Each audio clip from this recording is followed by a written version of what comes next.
dahil marami sa kanilang cronies na ginamit na dami, hindi ibinalik ang kanilang mga ari-arian. Mabuti nga sa iyo. Peace and security. Nasaan kami? Na all of a sudden, biglang meron na namang usapin, kapayapaan sa panig ng terorista ang CPP-NPA. Binagsagan na pong terorista ang CPP-NPA, hindi lamang ng Amerika, hindi lang ng European Union, pati na po ng Pilipinas. Bakit ka papasok sa usaping kapayapaan sa mga terorista? Hindi ba ang pulisiya is we never, ever negotiate with terrorists? Pero ngayon po, sinong kakampi nitong baluslos sa Kongreso? Mga legal front ng terorista CPP-NPA na ngayon ay nagreklamo sa red tagging kuno. Dito sa Pampanga, dahil alam ko po ang naging pag-aalsa ng mga kababayan natin dito, wala po dito ang CPP-NPA. Ang narito po ay yung tunay na nagsusulong ng demokratikong sosyalista na dati-rati po ang tawag ay PKP. Ang problema nga lang po sa kanila, napakatatanda na. Kung maalala nyo, nung linitis ko yung Amerikano para sa pagpatay ng Jennifer Laude, sila po yung mga matatandang babae na nagrarally sa lahat sa labas ng bungkungan.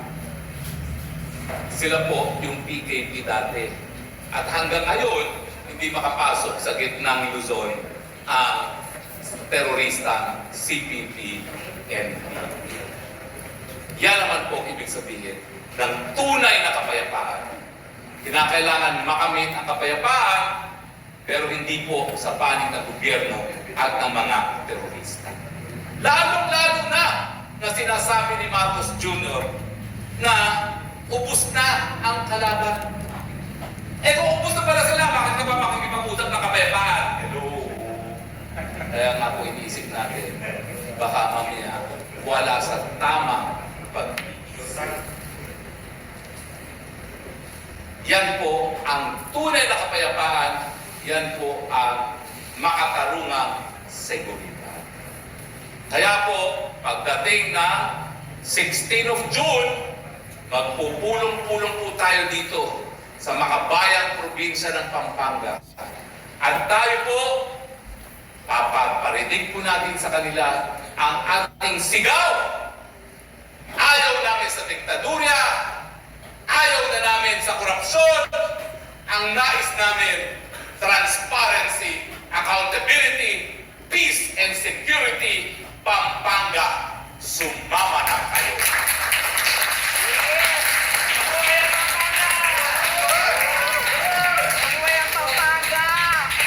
So magkita tayo sa takdang panahon. Dahil bagamat tatakutin tayo, bagamat susupirin tayo, ipakikita natin ang bayanihan ng mga Pampango. Hindi kami magpapasuki. Paninindigan ng kalayaan, alis dyan sa mga nais. Bawal mimimi-ken. Maraming salamat. Okay, palakpakan po muli natin ang ating mga piling panaunin ngayong hapon na ito. Si Atty. Glenn Chong, palakpakan po natin. Atty. Vic Rodriguez. At syempre, walang iba kundi si Atty. Harry Roque. Okay, bago po tayo matapos, bigyan natin ng pagkakataon naman ang ating lead convener, no? Na siya naman muna upang magkaroon po tayo ng Leaders Forum ngayon. At siya na din po ang magdideklara sa paparating po natin na event this June 16. Palakpakan po natin si Bishop Edwin Manima. Magandang hapon sa inyong lahat. Maraming salamat una sa lahat sa inyong panahon na binigay. Maghapon na tayo ay narito ngayon. Bagamat masungit ang panahon dyan sa labas ay hindi po kayo nagdalawang isip na samahan kami dito sa ating forum ngayong hapon na ito. Maraming salamat din po sa ating mga magigiting at mga brilliant. Ito ay sa June 16. So, initially ay inayos na ho namin kasama yung ating mga kaibigan dito na si partner Vernel at si partner Placido, yung ating magiging venue. So, initially, pinili ho namin yung Salakot dito sa may, malapit sa may SM. Inaantay pa ho namin yung labas ng permit, but at the same time, nag-apply na rin ho kami dito sa may Infinity, yung tabi ho ng Marquee Mall. Sino nakakalam ng Infinity, yung tabi ng Marquee Mall? So, okay na rin po yung ating permit doon. Ganun pa man ay, as a good organizer, kinakailangan meron tayong naging plan B. Just in case na hindi maganda ang panahon sa June 6, June 16, I'm sorry. Pwede ho natin ilipat yung ating venue from Infinity to inside SM Clark. Okay ba yun? Okay ba yun? Yun, wala na siguro magpapatigil sa atin doon, ano? Nasa loob na tayo ng SM Clark, doon sa kanilang multipurpose function place doon sa ground floor. So ito po ang aming pinaghanda na. Yun po ating venue. Ang kailangan po natin dito ngayon, mga kasama, ay yung suporta ng bawat isa po sa atin na ipag-aanyaya ho natin to. Okay ba yun? Tutulong ho ba tayo? Yung pong mga grupo natin. Sino ba yung mga grupo natin dito? Bishop, dagdag ko din yung mga leaders po ngayon. Magkakaroon po tayo ng small meeting, siguro mga around 10 to 15 minutes lang. Opo. Para po maibigay po sa inyo yung committee. Ano? Okay, sige po, go ahead. Yes po. Pag-usapan ho natin yung ating mga leaders dito mamaya, yung ating magiging responsibility. Pero ngayon pa lamang po, nais ho namin ipaalam sa inyo kung pwede ho sana anyahan ho natin mga kaibigan natin, mga kamag-anak natin, para maintindihan ho nila kung ano itong maisog, yung pinaglalaban ng maisog. Okay ho ba yun? Yes. Maasahan po ba namin yun? Yes. At samahan po natin si Tatay Digong, and we will make this Maisog Peace Rally this coming October 16 the biggest and the most organized Maisog Rally. Palakpakan ho natin yun. June 16. Kakamali na ako. June 16. Gagawin ho natin ito na pinakamalaki, pinakamaayos at organisadong peace rally. Okay? At nawa, bigyan ho tayo ng magandang panahon ng ating Panginoon sa araw na iyon. Okay? So, yun lamang po siguro ang ating aking sasabihin ngayon. Okay, sa mga gusto pong magpa-photo ops, no, may chance po tayo mamaya after nyo pong kumain. Gusto nyo pong maging makakwentuhan ng konti ang ating mga bisita, pwede naman po, no? Pero mamaya po, after din ng merienda, mag-photo ops po tayo ng lahatan, then pwede po kayong siguro dito na lang yung mga single-single na picture para at least o kaya doon po. Kasi tatlo naman po sila pwedeng magsama-sama na sila. So, Okay. question and answer na po tayo. Sige po. Question and answer. So, we will now open yung ating table. Sa sino ba na may mga tanong na gustong mabigyan ng kasagutan habang nandito po yung ating mga panelists. Okay. Pangunahan ko po yung isang pagtatanong, no? Kasi may nagtatanong sa akin kanina. And siguro wala po ako dun sa tamang position para sagutin yun. Pero in behalf po sa kanya, ito po, sa tatlo po nating bisita kay attorney, no? Kung sino po yung sumagot, okay lang.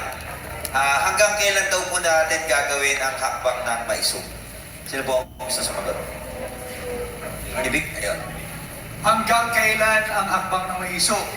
Ang hakbang ng maisog po ay nagsimula noong January of this year. Dahil nga humihingi tayo ng transparency, accountability, peace and security. Hanggang kailan ang hakbang ng maisog? Sa aking personal na pananaw at personal na paninindigan, wala hong time limit ang pagiging maisog. Wala pong time limit ang hakbang ng maisog. Ito po ay isang kilusan na patuloy na hihingi and will demand from those who are in the government. Pagdating ng panahon, kahit sino pa yan, kahit si Harry Roque ay senador, pag nagkamali na, sisigilin pa rin natin for him to be transparent, accountable, push for peace, and let security of the nation reign. So wala akong hangganan ang aswaran ng Maisog. May katanungan po dito. Unahin po natin si Tito Herbert Lugo, ang provincial chairperson po ng KPLOI Tarlac. Sige po, para kanino po ang Pero, tanong? teka muna. Oh, wait. Huwag naman kayo mag-alala, hindi naman habang buhay yan. Pag wala na yung kalaban ng transparency, accountability, and peace and security, doon po matitigil. ang Ayun! Pakan po natin. Okay, ang susunod po magtatanong si Tito Herbert Lugo ng KPLOI Chairman ng Tarlac po. Para kanino po ang tanong? Salamat, Sir Placido. Magalang mga attorney at mga matatalino at matatapang maisog na mga leaders po namin sa maisog. Sir, nakita ko yung malinya ng na senatorial candidate nung Boet's family. Wala akong mapili sa kanila. Nagdarasal ako. Paano ko mag-position sa Tornibling at Torniblensyong? At saka mga ano pa, mga iba pang mga ano na ito, susulitin namin. Sisiruin namin yung Boet linya. At yun po sir ang nasa puso ko. Sana matugunan para lubos-lubos na malinis ang ating gobyerno. Yun lang po, sir, ang ating nasa puso. Papa naman talaga po yun eh. Laging doon. Okay, wala naman ako nakitang tanong doon dito, Bert. Sandali na. Bago po tayo magpatuloy, tayo po muli ay nagpapasalamat sa isa ding maisog na sumuporta sa ating ngayong araw na ito.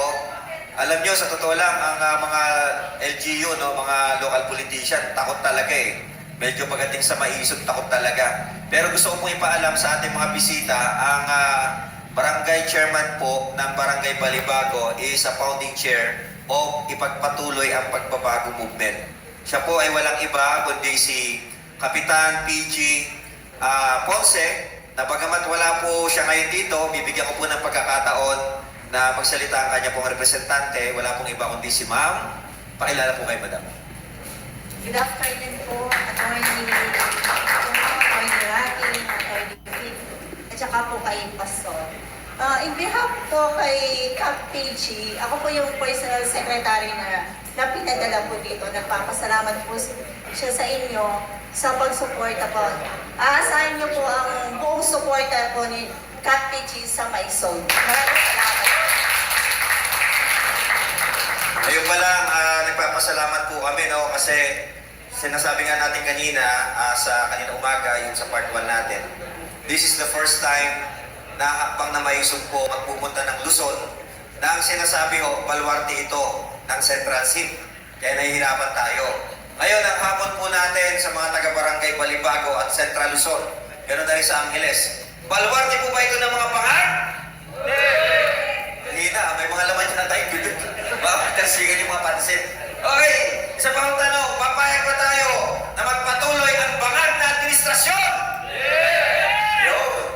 Ayos. At bibigyan din po natin ng pagkakataon na magsalita po ang isa din po sa leader po ni Kapitan PG Ponce. Walang iba kundi si Tito Lacos. Hindi siya magpapalpan. Si Lacos yun lang. Magandang hapon po sa inyo at welcome po natin ang ating magagaling na attorney. Proud natin po sa kanila dahil masaya tayo narinig po natin ang kanilang boses at salamat po sa inyo. Yung po nag-umpisa po ang ating Mayor Rodrigo Duterte, yung mayor pa siya, tapos po ay nakating po siya dito sa Angeles. Ako po yung nagsilbi pong nagbigay ng pagkain sa kanya. Dahil po nandyan po yan po yung si Dino, si Paring Dino, nung nabubuhay pa siya. At ngayon wala na po siya. At kahit na wala na po siya, nandiyan pa rin sa atin. At natuwa po ako kay Presidente nung dinikitan niya kung pumapatay ka ba. Ako po ay natawa lang po sa kanya. Ako po, idol ko po siya. Kasama ko po yung aking mga pamilya, marami po kami pamilya, hanggang Tarlac, hanggang Ilocos, pamilyang kilala Talusong Briones, Lacumana. Ako po ay nagpapakilala, si Wilfredo T. Kilala. Ako po ay nagpapasalamat sa inyo. Tuloy po natin ang laban nito. Hindi po ako aatras. Nandito po ako. Salamat po sa inyo, mga attorney. Okay, thank you po. At syempre po, meron pa rin po tayo, napakadami nating bisita, no? Pakilala ko din po. Galing naman po ito sa bundok ng Arayat, no? Barangay Arayat. Ang treasurer po ng kanilang barangay, bagamat wala po kanilang kapitan dito. Pinapakilala ko po si Mr. Arnold Bernardo. Palapakan po natin. Magandang hapon po sa inyo lahat. Nagpunta po ako dito para sumuporta sa maisip po. Salamat. Ayun po, nandito din po yung former kagawad na Barangay Bilad Kamiling, si Kagawad Ernesto Suelen para bumati po.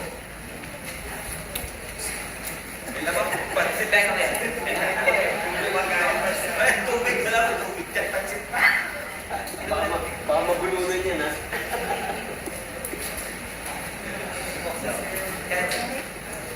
Nanditla po ako. Magandang hapon po.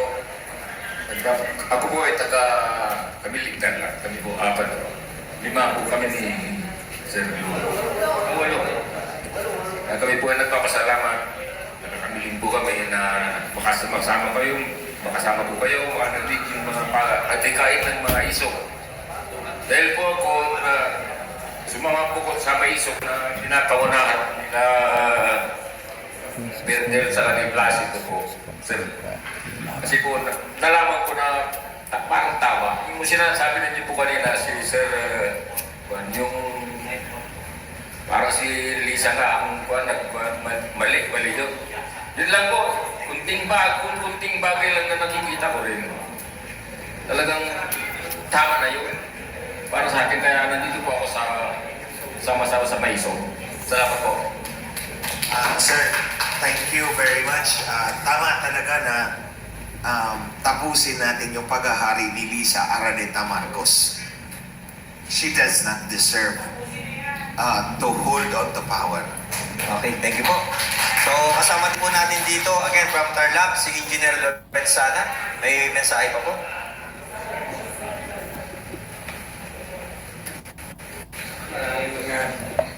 Salamat po. Bago lahat po, magandang hapon po.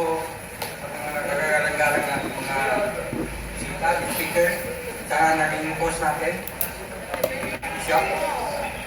Ako po nanunguha sa gobyerno ng 4 levels of the government. Central Office, NFA, at naging regional engineer ng Region 3 ng NFA sa panahon ni Marcos. Kaya na-observe ko rin po yung mga nagawa ng mga nakarang presidente. Mukhang nangyayari na naman yung naging presidente namin sa natin na galing sa Tarlac na nakapaligid ng mga kamag-anak. Magkaiba lang naman ito ngayon dahil iba ang nakapaligid ng advisors. Ako po ay natutuwa at kasama ko dun sa grupo sa Tarlac bilang treasurero ng provincial KP Luay. Wala pa kaming budget. Kaya tinatanong ko kaya ito ni Hari kanina, yung kayamanan ng Pilipino na para sa Pilipino. Posibleng lumabas sa mga darating na panahon. Tinrabaho ni Dr. Pete Cunanan sa Global Bahay Kubo Foundation. Nasaan po namin na ang grupong ito ay lalawak pa, dadaming mga membro. At kami naman ay bilang leader sa aming mga community, sa aming probinsya, ay malaki ang may tutulong pag-recruit, pag-organize sa mga kasama natin. Marami pong kasama sa mga kasama sa Siliputan Quezon, sa Quezon, sa Karjan, sa simbahan namin. Maraming salamat po at kita sarili ang mga issue sa pagbabago ng gobyerno. Okay, so bago po lumalim pa ang gabi at ang ating pumagis ay mayroon pang mga ibang activities. Ito po maintindihin pa, dapat sa projector niya lang magagawin pa tayo. Pakinggan nyo lang po kung sino yung magme-mensahe. Ang makahula po, panalo. Saglit lang po. Panalo, walang regalo. Wala.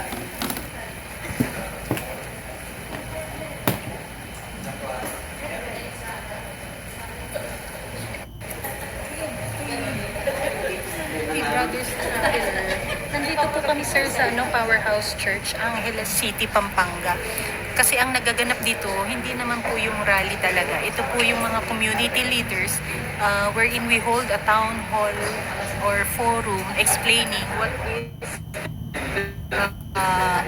transparency, accountability, and peace and security. Ano po? Ang ating actual na magiging hakbang ng Maisog Rally sa same place po will be on June 16. Ano? So, watch out. Hold lang po tayo sa So, Father, sorry po, hindi namin napansin yung sa comments. Nasaan po kami? Powerhouse Church, Angeles City, Pampanga. Powerhouse Church. Dali ho, kasi yung mga cellphone namin pigi, kaya... China po yung China.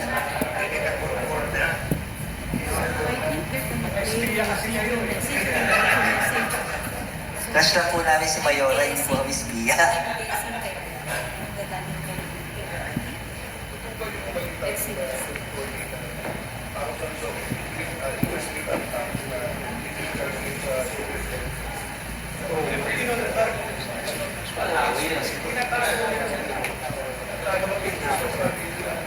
Habang iniintay po, next muna.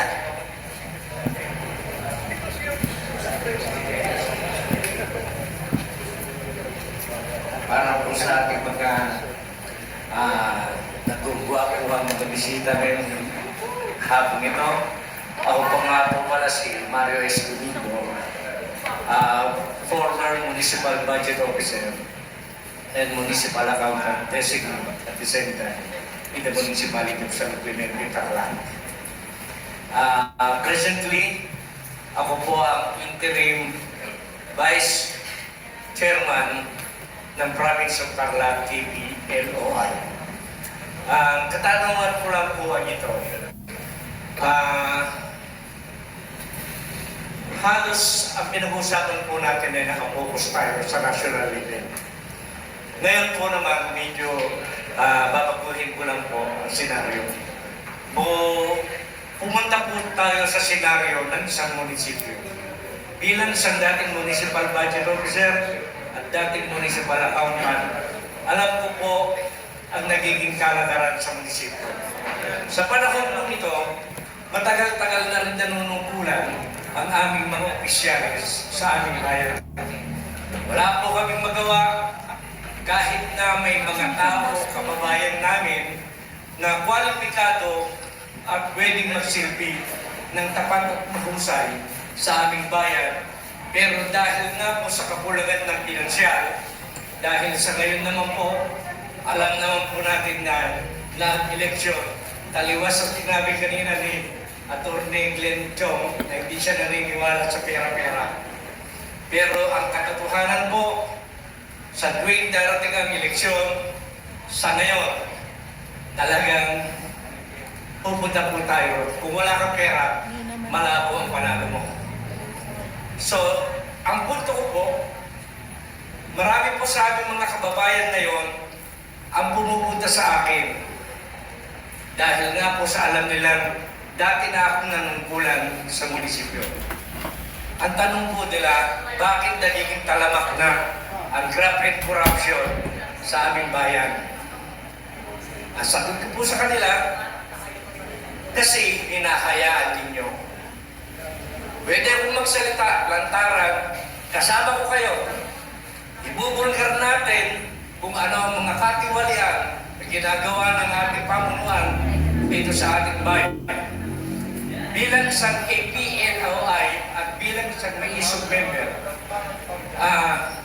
kung sakasakali po darating ako sa puntong haharap sa aking mga kababayan, pamumunahan ko sila upang isiwalat ang kaganapang hindi ka nais-nais sa aming bayan. May maaasahan po ba ako sa pamunuan ng may isu? Worst comes to worst, baka doon po tayo pumunta.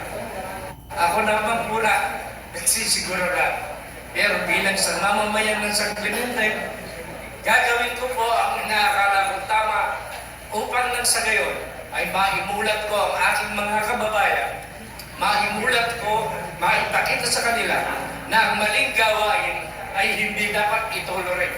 Dahil ito ay magiging sangkapan lang sa hindi pagunlad ng aming bayan. Kaya inuulit ko po, ang katanungan ko lang po, bilang isang miyembro ng MISO, kung sakalit darating ako sa puntong yun, meron po ba akong maaasahan sa ating pamunuan? Yun lamang po. Sir, magandang hapon po sa inyo. Thank you for bringing that up with us. Unang-una po, sir, yung sinabi kong hindi ako naniniwala na pera-pera ang tao, that's based on my experience. Pero, lilinawin ko, pagdating sa Comelec, pera-pera talaga yan. Oo. So actually, merong times na tinuturuan din talaga ng sindikato yung politiko eh. Magbayad ka sa amin, tapos doon, ang gagawin mo, mag-create ka ng smoke screen. So ganito yan, bayad ka ng 30 million para maging mayor ka. Tapos doon, sa lugar mo, magbayad ka rin. Pero boss, hindi po lahat binabayaran. Ito yung smoke screen ha. Pagpili ka ng 10 bungangera sa bawat barangay, bigyan mo 5,000.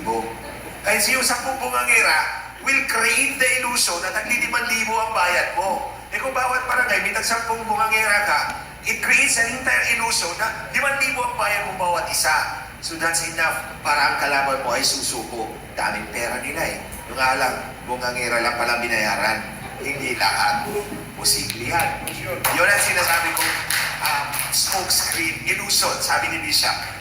But at any rate, sir, mararamdaman ng tao ang sinseridad po ninyo when you speak from the heart.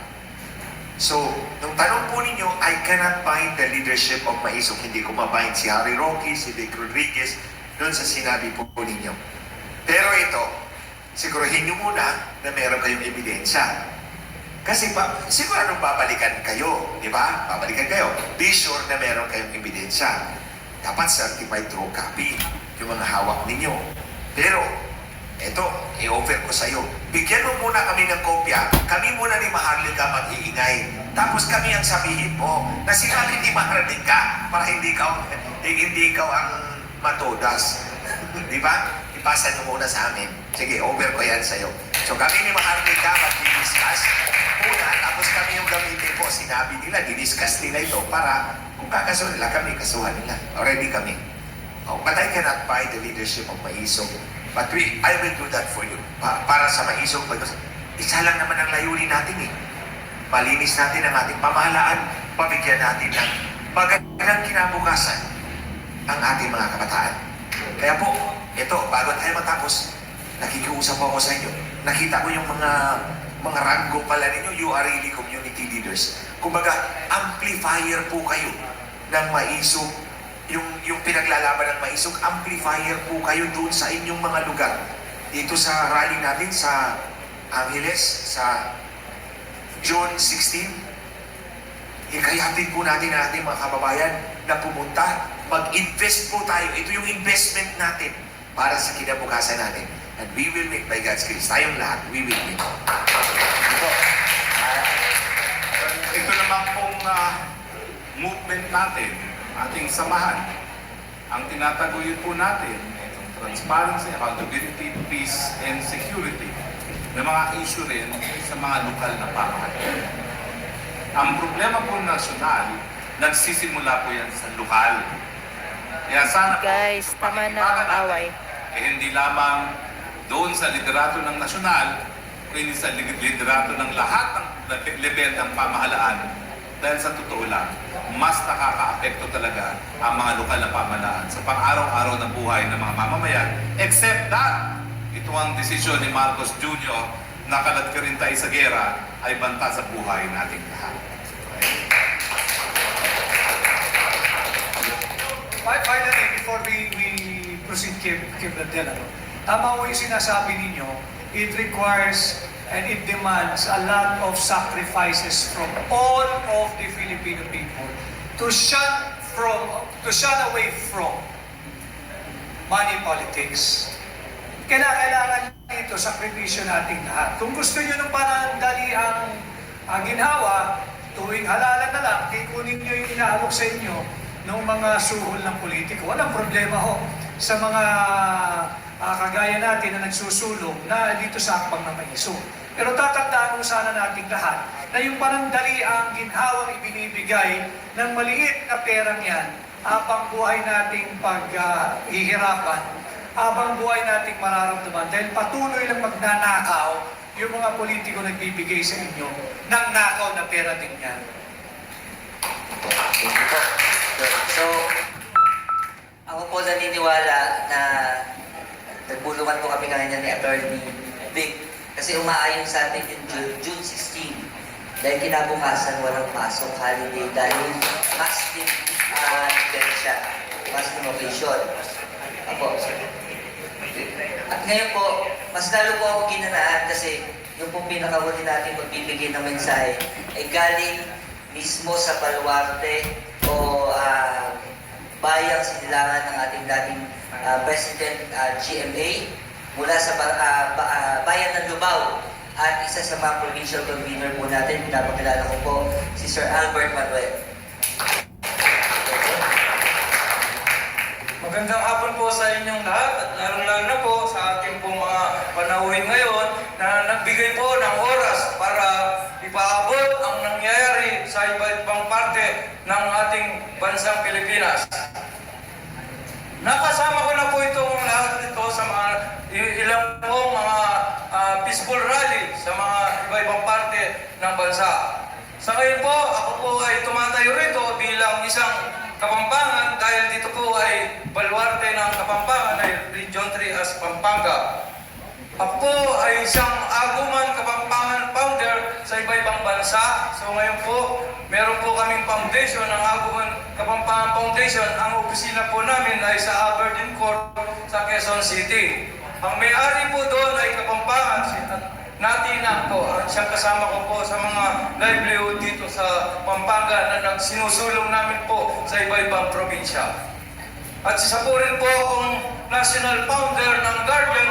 Sa Royal Guardian po ako ang national founder. At kasama ko rin po si Attorney Glenn Chong bilang People's Alliance for Clean Election. Ako po ang national president nila at siya po ang aking advisor sa legal.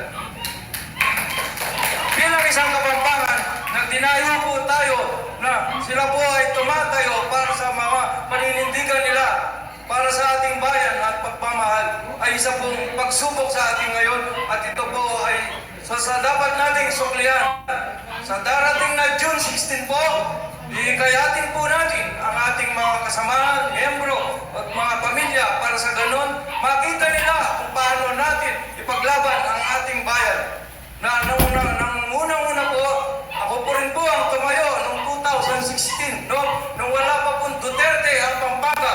Ito po ako ang nag-voluntaryo, yung po aking pwesto dun sa Lubao. Alam naman po natin siguro, hindi po Duterte ang mga yan.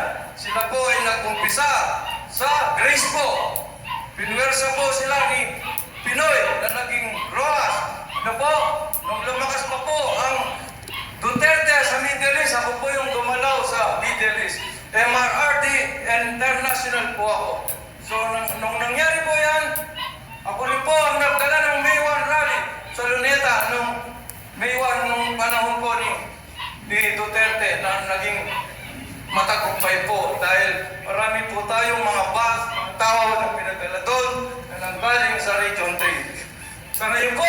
sumusubok na po tayo ng panahon. Nandito po ang ating kasama, si Bishop Edwin. Ito po ay magtutulungan po tayo muli na ipakita na ang Luzon ay hindi po sa pula. Ito po ay sa berde. Tunay pong berde kami nung una. Kaya lang po, naging unity. Labis po ang aming pagmamahal at pagsuporta. Nanindigan na po kami dahil po ito po ay desisyon nila. Kaya sumangayon po kami dyan sa unity team. Pero sa ngayon po, nandyan po si Atty. Casillo. Kasama ko po nag-umpisa nung Atty. Roque ng pag-aabot niya nung nakaraan. Pero hindi po siya pinala dahil po sa iba-ibang proseso. So ngayon po ay gagawin po natin ang labot nating makakaya para sa ganun. May ipakita natin ang Luzon ay hindi po para sa wala. Dito po tayo sa Kapampangan, yung sabi-tabi, ingetuki, hayahabi. So, sama-sama na po tayo dito sa June 16 para ipakita muli ang ating Kapampangan ay buo po suporta. Maraming salamat po. Thank you, sir. Okay po, so sabi ko nga po kami na mainit pa ngayon, mainit pa rin siya. Pakinggan lang po natin yung mensahe na personal po na ipinaparating sa atin. I'd like to greet my brothers and sisters from Mangilit. I know that we have a tentative schedule for a rally in your city. And you have accepted, at least some of you, not all, accepted the idea of having it there and listening to people. Actually, itong rally na ito, wala naman itong, it's not out to destabilize the government. It's not asking for the ouster of anybody, including the president. It's not about some personalities also in government. Wala. Ito is just, we are just in the narrative of our history presently. Parang part ito ng buhay natin at bukas para sa we are undergoing a period of not really uncertainty, but there's a little bit of may gusot sa ating society, sa tao. So this has to be discussed openly in a rally, mas mabuti, so that people can understand and mabigyan yung essence of freedom of speech kasi important yan para sa tao. Nothing to worry about. Kayong mga oposisyon, government, military, do not worry. We are not there to house government. We are there to talk about government and preserving it.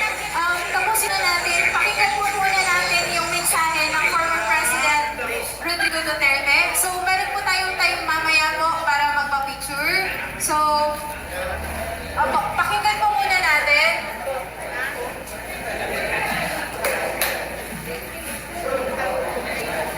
Nais po namin hilingin ang lahat na umupo muna. Umupo muna po tayo. Nagsasalita po ang ating dating Pangulong PRD. Excuse me po, thank you. Pakinggan po muna natin ang mensahe bilang respeto po natin sa ating Tatay Digong. Salamat po. Pakinggan po muna natin. Later po, balik tayo sa picture taking. Salamat. Then we're going to have a closing prayer.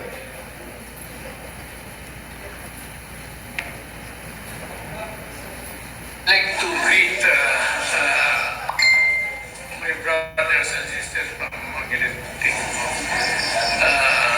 I know that we have a tentative schedule for a rally in your city, and you have accepted, at least some of you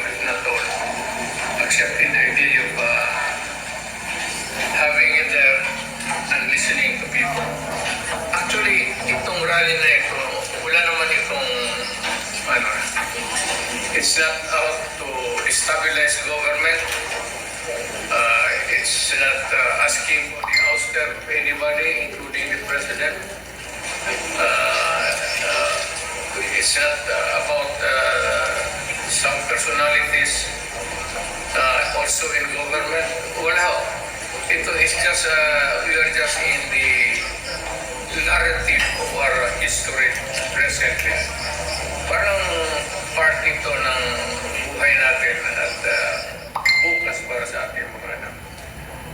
We are undergoing a period of not really uncertainty, but there's a little bit of may gusot sa ating society, sa tao. So this has to be discussed openly in a rally, mas mabuti, so that people can understand and yung mabigyan yung essence of freedom of speech kasi importante yan para sa tao. Nothing to worry about. Kayong mga oposisyon, government, and the military, do not worry. We are not there to house government. We are there to talk about government and preserving it for the people of the Republic of the Philippines. Thank you.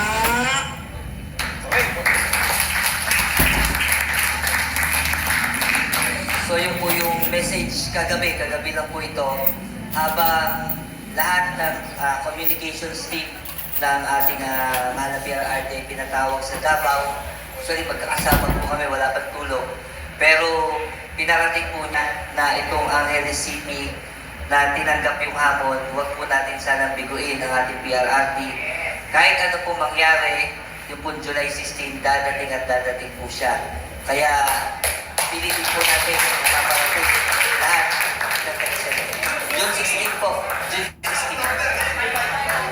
Sorry po. June 16, stand corrected. Okay po.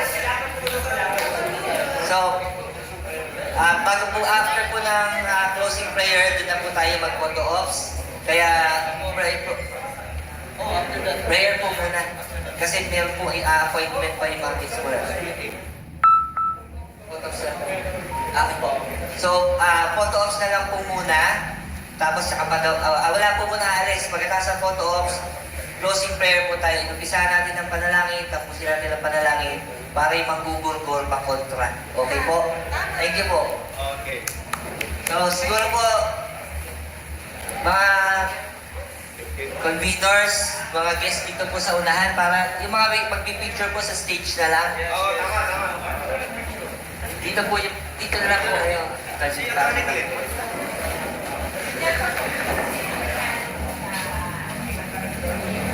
Mga conveners po, leaders, yung magpipicture po, pwede po sa stage po tayo.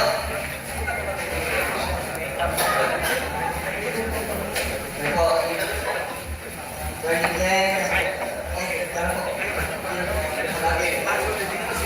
ako, dito po yung magpipicture sa stage. Bishop, ito po.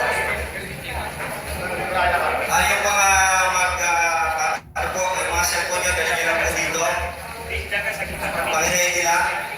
Ako na po yung kukuha ng picture. Then, dalawa tayo. Ay, tatlo na tayo. Para mabilis. Ayan, sige po. Yung mga, magpapapicture na pinag-reset nyo dito. Bali po, 100 pesos lang po sa picture. Congress na lang po tayo lahat po. Kasama na tayo lahat. Congress po. Yung mga reservoir po. Eric, papupunta. Congress. Thank you. Okay, ito pa po. Congress po, Congress. Wait lang po.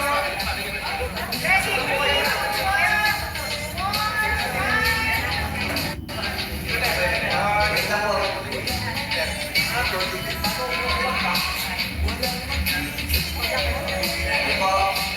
Pakinggan na po yung sound. Okay po. 1, 2, and... Okay po, to 30 piece naman po. Sapa po. 30 please! Okay po. 1, 2, and...